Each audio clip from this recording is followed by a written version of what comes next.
On a university campus, political tensions can run high, but they rarely end up with a visit from the Secret Service. For one teaching assistant at Illinois State University, though, a moment of public outrage became the first step on a dark path. He went from teaching students to getting fired after a confrontation went viral. But what most people didn't know was that this was just the beginning. In the weeks that followed, a series of increasingly disturbing online posts would get the attention of the highest levels of federal law enforcement. This is a story of how a recently fired teaching assistant allegedly hatched a plan to take Donald Trump's life, and the shocking digital trail that led to his arrest. The story starts not with a threat, but with a table.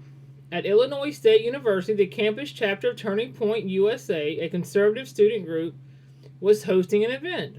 For 27-year-old graduate student and teaching assistant Derek Lopez, their presence was apparently an intolerable provocation. In a video that would soon spread across the internet, Lopez approached the table. After a brief exchange, he made a strange declaration saying, "Well, Jesus did it, so I gotta do it, right?" Before flipping the table over and sending pens and flyers scattering. As he walked away, he waved and said, "Thanks, guys. Have a great day." That stunt was a public brazen, and for the university, it was the final straw. For the incident, he was charged with disorderly conduct and criminal damage to property. Shortly after, Illinois State University confirmed that Derek Lopez had been relieved of his duties as a graduate teaching assistant. He was fired. And for Derek Lopez, it seems this was the only start of his downward spiral. Losing a job and facing misdemeanor charges would be the end of the story for most people. For Derek Lopez, it was seemingly just a catalyst, stripped of his position and facing local charges. His anger appeared to curdle and intensify, and he turned to social media to express it. His audience was no longer a few students on a campus quad, but the whole world. And his target was no longer a folding table, but the President of the United States. Federal investigators would later outline a disturbing escalation in an affidavit. In the days that followed his firing, a video was posted to an Instagram account that the FBI identified as belonging to Lopez. The video allegedly showed an unknown man cocking a pistol and walking down the street. The clip then cuts and the man points a gun towards the screen, where an image of then President Donald Trump appears, wearing a crown with red crosshairs centered on his forehead. The message was chilling and unambiguous. The threats allegedly became even more direct. On the social media platform X, formerly known as Twitter, a post from an account also believed to be Lopez's stated it plainly, "I'm gonna kill Donald Trump. IDGAF." There were no metaphors, no ambiguity. It was a direct, declarative statement of intent for anyone to see. Perhaps most audacious of all was where Lopez allegedly chose to post another threat on the Secret Service's own official Instagram account, reportedly taunting the very agency tasked with protecting the president. It's worth noting that Derek Lopez, at the center of this federal investigation, is a former Illinois State University teaching assistant and should not be confused with other professionals who happen to share the same name. What makes this pattern so alarming to investigators is the legal concept of a true threat. The First Amendment protects a wide range of speech, even if it's offensive or sharply critical. But the protection has limits. The Supreme Court has long held that true threats are not protected. A true threat is a statement where the speaker communicates a serious intent to commit an act of unlawful violence against someone. The speaker doesn't have to actually intend to carry out the act, but they must have intended to communicate a threat or knowingly disregard the risk their words would be seen as threatening. For federal investigators, a direct statement like, "I'm going to kill Donald Trump," especially when paired with violent imagery, likely crosses the line from protected speech into a prosecutable crime. The digital outburst didn't go unnoticed. Following the initial viral incident with the Turning Point USA table, Lopez's online activities had likely already placed him on law enforcement's radar. The behavior that allegedly followed his firing, the video of the gun, and the direct kill threat represent a dramatic escalation. The investigation was a joint effort involving the FBI, the U.S. Secret Service, and local Illinois police departments. The process for investigating such threats is methodical. The Secret Service, Protective Intelligence, and Threat Assessment Division monitors and investigates threats made against the officials they protect. When a threat is identified, agents assess its credibility by analyzing the language, the context, and the person who made it. In Lopez's case, several factors would have raised immediate red flags. First, the specific and directness of the alleged threats. Second, the use of violent imagery, like the video with the gun and crosshairs. And third, the escalation in his behavior after a known stressor, being fired from his job. The brazenness of allegedly posting on a Secret Service social media page would also be difficult to ignore. The investigation tracked his activities, culminating in the decision to seek a federal arrest warrant. In a statement, the FBI later described the alleged threats as heinous and having no place in American society. The digital evidence was piling up, and federal agents were coordinating their response. The line between angry online posts and a federal crime had allegedly been crossed. Before we get to the moment the investigation led to an arrest, take a moment to subscribe and hit the notification bell for more deep dives into cases where online activity has real-world consequences. So in late October, the investigation came to a head. Federal agents and local police conducted a traffic stop and apprehended Derek Lopez. He was arrested on a federal warrant for making threats against the president. From a local campus dispute to a federal arrest, the escalation was swift and severe. He was booked under federal detention and faced serious charges. Under federal law 18 U.S. Code 871, knowingly and willfully making a threat to take the life of or inflict bodily harm upon the President of the United States is a felony. If convicted, he faces a maximum sentence of up to 5 years in prison. Well, Jesus did it, so I gotta do it, right? Jesus did it. Good luck.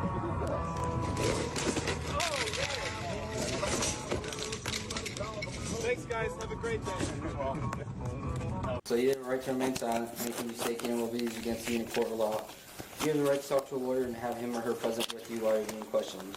If you cannot afford to hire a lawyer, one will be appointed to represent you before any questioning if you wish. You can decide at any time to exercise these rights and not answer any questions or make any statements. Do you understand these rights? Do I have to say yes? It's a yes or no. Do you understand your rights? Yes. Okay. With these rights in mind, I'd like to talk to you about today. Okay. So around 2 o'clock this afternoon, you were reported flipping over a table. Can you tell me about that? Yeah.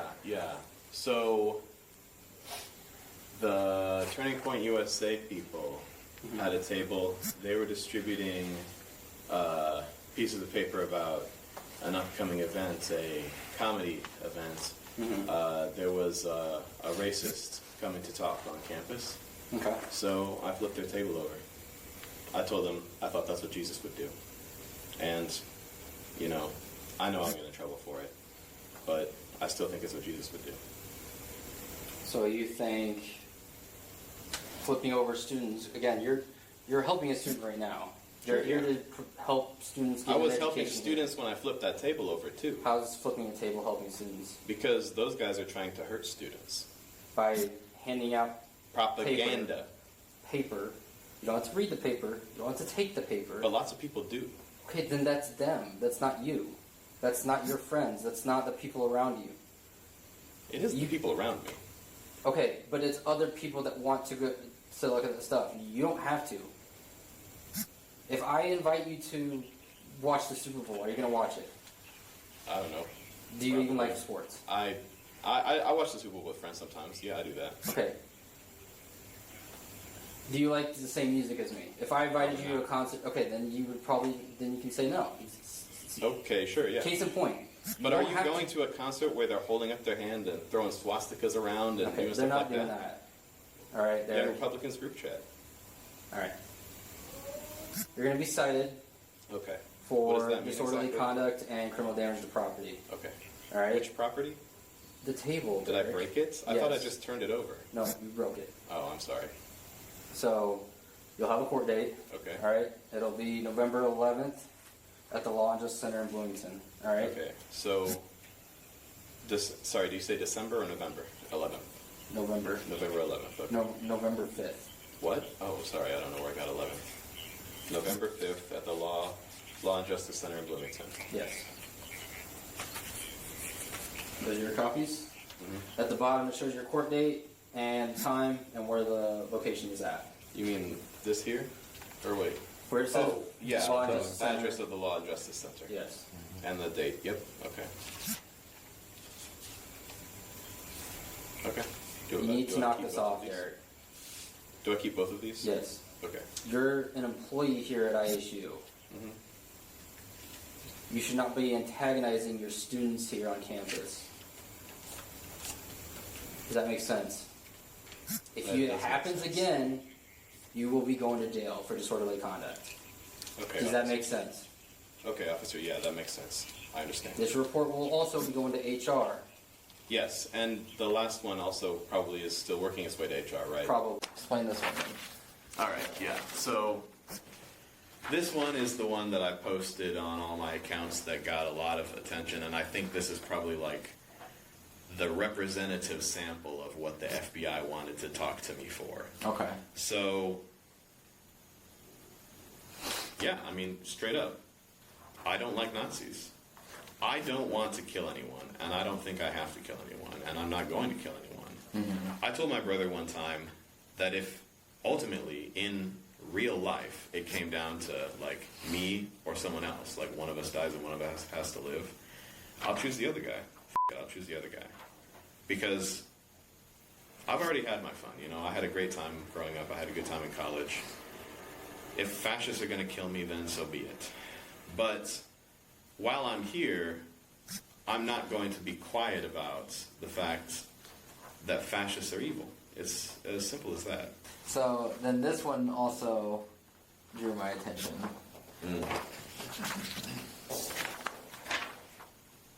Yeah, I mean, I'm sorry if you feel like you're like. Well, I'm concerned is what I am.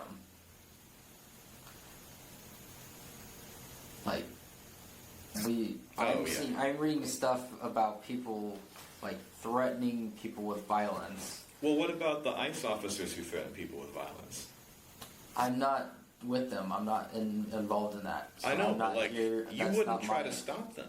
You wouldn't try to stop them if they threatened people on campus with violence. They're a federal agent doing their job. They're a federal agent doing their job. Their job is to wear a mask and drive an unmarked vehicle and kidnap someone with I'm no not habeas here to corpus talk and no about their warrant. situation. All right, I'm here to talk about right now. All right. All right. Speaking of ICE, Yeah. Yeah, so, oh God.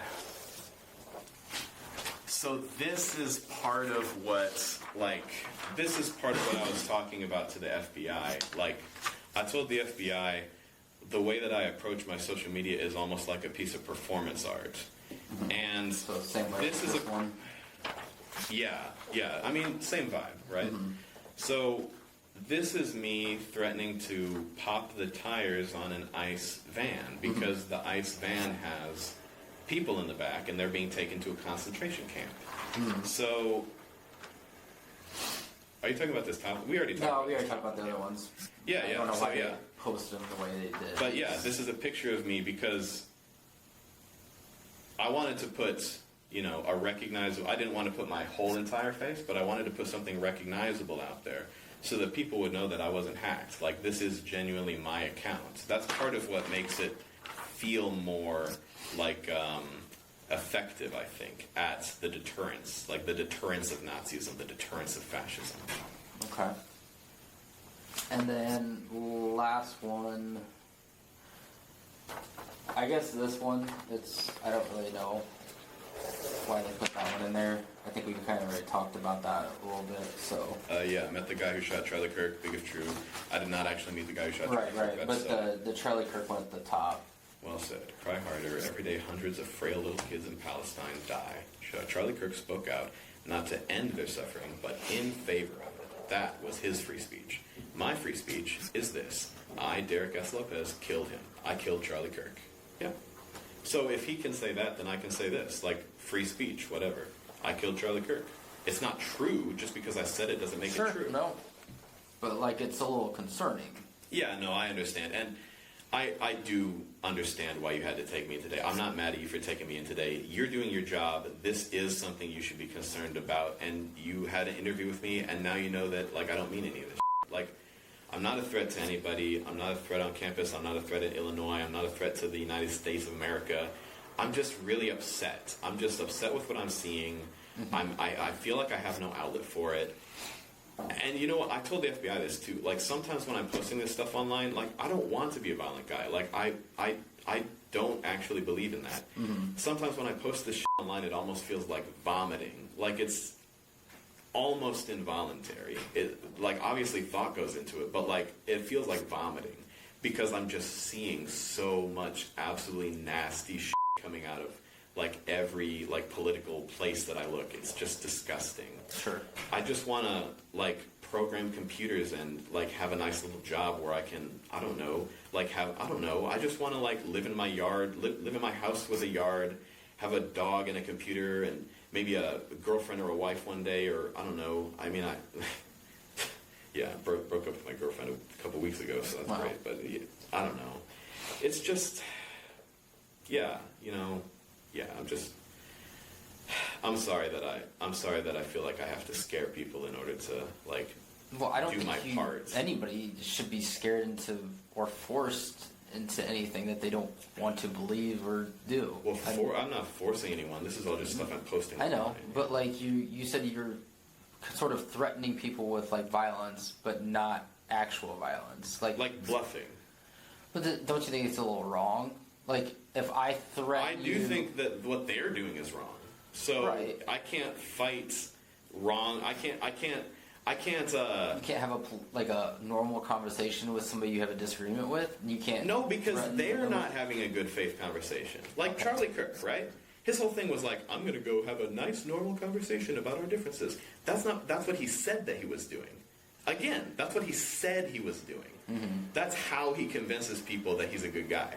But then what he would do is he would go say the nastiest and he would clip it into videos to only take the parts where he managed to make a college student look dumb, and then he would post it online like he's some kind of big brain warrior. Mm-hmm. When in actuality, the majority of the clips that he didn't post were college students making him look dumb. He's not a smart guy. He's not a good guy. Mm-hmm. And frankly, I'm going to say it. I'm glad that he's not around anymore. It feels bad to say. Mm-hmm. You know, online I say worse things, but in real life, it feels bad to say. So what? I don't like feeling that way about people. Can you explain to me exactly what bad stuff he said that I guess is upsetting you to this point? He said that black women are too dumb to have the jobs that they have, and that they're only there because of DEI. He said that trans people are just mentally ill and they need to be coerced into not being trans.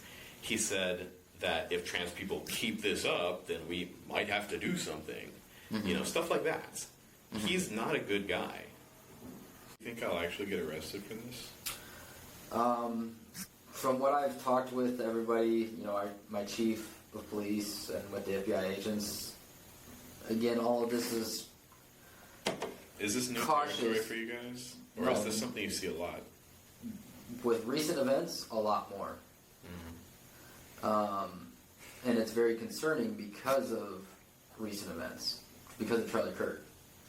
So that's why we're doing more precautions, more threat assessment is what we call them, to determine if there actually is a threat to our campus and whatnot. Okay.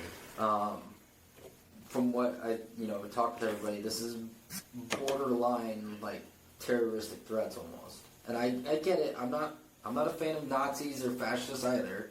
Don't think I'm saying that. But like, you're threatening to kill people. And the way you're telling me this stuff is you're threatening people to go a certain route.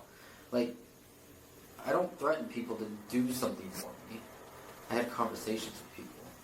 It's, my whole job is communicating with people. So. But you carry a gun. I do. For safety. But I don't. No. Yeah. So if we're having a conversation and I don't have a gun and you But I'm have not a threatening you. I'm having a conversation with you. Alright. Am I free to leave? Yeah, you're free to leave if you want to leave. So it seems like, what's going on, man? It seems like everything's like I know. escalated. Well, okay, here's the thing. I maintain an online persona, but I did not mean to blow up the way I did on Fox News. That was crazy, and I'm a little overwhelmed. I'm responding in a way that I'm trying to de-escalate my persona, but it's going really weird. Okay. I don't consider a lot of the views that I post exactly my own views, Uh-huh. but I consider it important for me to post them because of the awareness it brings to a lot of dangerous issues. And I know that I'm scaring people, and I apologize a lot. I apologize to a lot of people, my friends, my family, but this is something I feel like I have to do for, like, free speech sake, for, like, I don't know, bringing awareness sake. Okay. Well, there's another incident I want to ask you about. Okay. Okay. So before I ask you about that, I'm going to read you Miranda, which Johnson's read. Yeah, I got it already. Okay. Well, this is a new incident. I have to read it to you either way. Oh. So, McLean County Republicans just received a electronic harassment threat. Well, that wasn't me. I've not been threatening anybody. And I Okay. know that there is somebody on the board of the McLean County Republicans that online has been engaging with some of the stuff I've been posting. I don't think... It's possible that somebody saw that and started harassing him, but I don't encourage anyone to harass people, and I didn't harass him. Okay. Okay. Because I just saw the Bloomington police report, and they suspected it was you. Obviously, Okay. because of the past incidents last week. Yeah, And then your yeah. online contact. And then I guess you had signed up to be a volunteer with the Republicans. Was that like... Was that a long time ago? I don't know. I technically am registered to vote Republican, but like I did that so I could vote in the Republican primaries, but Oh, okay. like that was like 4 years ago. Gotcha. Okay. So you think it's someone else that just ripping off of your social media posts and... Well, are you allowed to show me what you're talking about? No, I believe this was a phone call. Oh, yeah, I don't make phone calls like that. And they were specifically talking about events on Wednesday, a Republican event on Wednesday here in town. On Wednesday? Yeah, the 22nd. I'm aware of an event tonight, but not on Wednesday. Okay. Is that what it, well, okay, I don't Oh, know. yeah, about the event. I don't even know what event they were talking about. I just know our Just- event here. And there's always stuff on campus, I don't know. Sure. The last name is that said something, claimed to be... Yeah, Okay, that's yeah. the last... I don't know.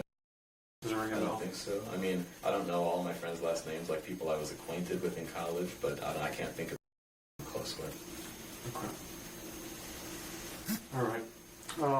So the other reason we called is Turning Point, the individuals that you flipped over the table the first time, they're wanting to pursue charges for that incident. Oh, so is that separate charges from the time From Friday. from the time that was video recorded? Yeah, the one from Friday. Yeah, okay. From Friday, yeah. Yeah, that was the one that I believe Johnson had already issued. Yes, Yeah. I did talk to him after that. Okay, so this is the one before that.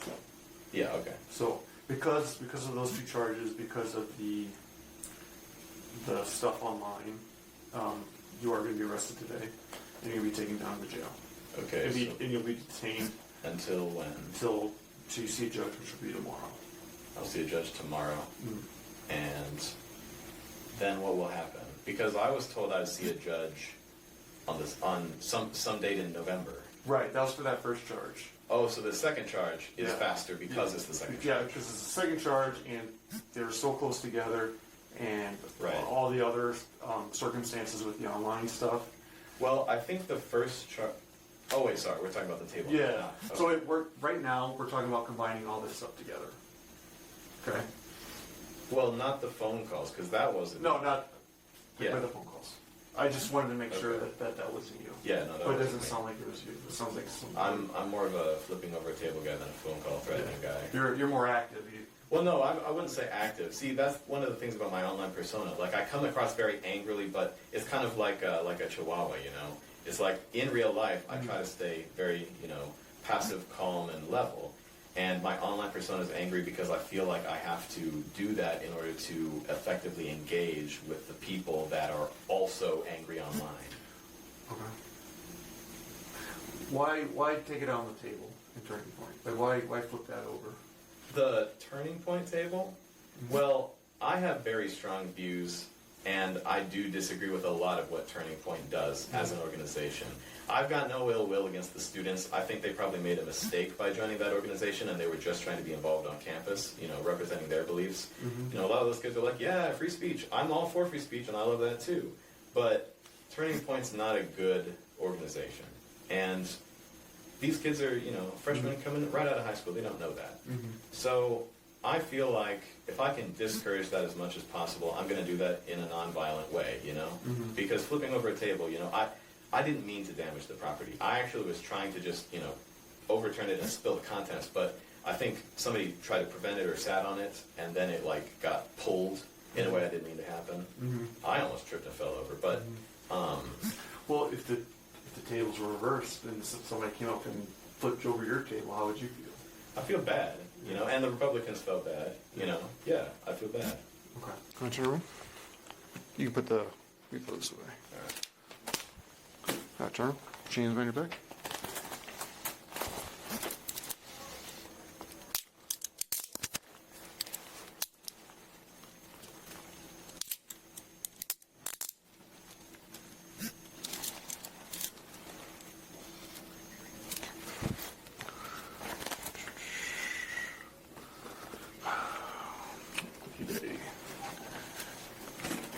Need to go find a key to double lock.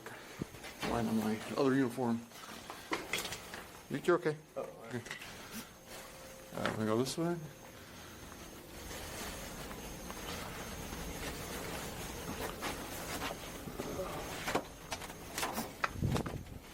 Hey, Will, you back here?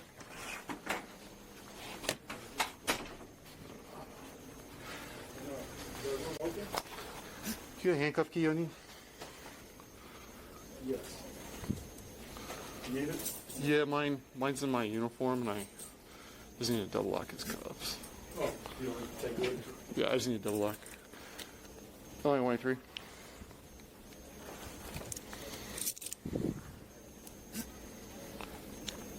You show Derek in custody. I can't turn around.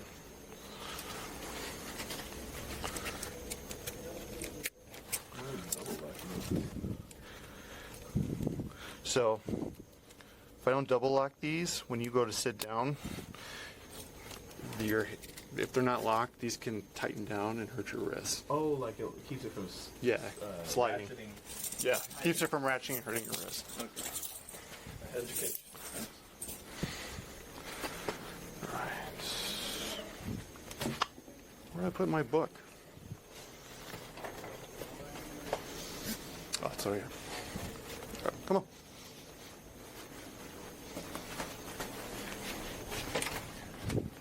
Am I going to get a mug shot? Am I going to get a mug shot? Yep. Oh, wow. I have to keep custody of you. Sure, yeah. That's why I'm like grabbing on you. Yeah.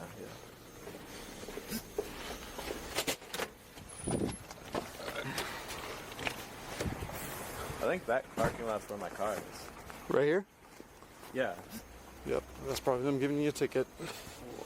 Am I not supposed to park there? I didn't see a sign when I came in. So yeah, it's faculty. If you don't have, you have faculty.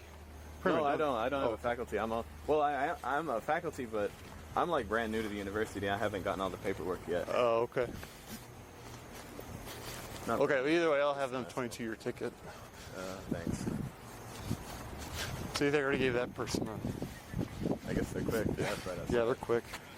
I've gotten several tickets when I get my permit. No, friendly fire.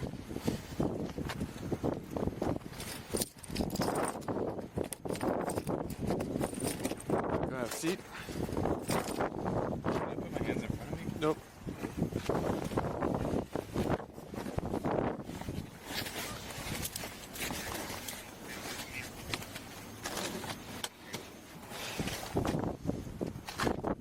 He made his first court appearance in federal court in Peoria. The case of Derek Lopez shows the serious consequences of making online threats in a polarized time. It began with an act of public protest, or vandalism, depending on your view, driven by a political disagreement, but it spiraled into something far more sinister after the loss of his job. It seemed to transform his anger into a series of alleged threats that triggered a major federal response. This story highlights the critical distinction the law makes between expressing outrage and expressing a threat. While social media provides a nearly endless forum for debate, it's not a legal shield for communication that makes public officials fear for their safety. The Secret Service and FBI investigate thousands of such threats every year, and as this case shows, they take them very seriously. Derek Lopez's journey from a teaching assistant to a federal defendant happened in a matter of weeks. A viral video and a lost job preceded a series of digital threats that brought federal agents to his door. His story is a cautionary tale about the power of our words online and the thin line between protected speech and a federal offense. The case leaves us with a difficult question about intent versus impact on social media. Was this a frustrated individual taking online trolling way too far? Or was it the documented plan of someone who knowingly chose to threaten the life of a president? Let me know your thoughts in the comments below. Respectfully.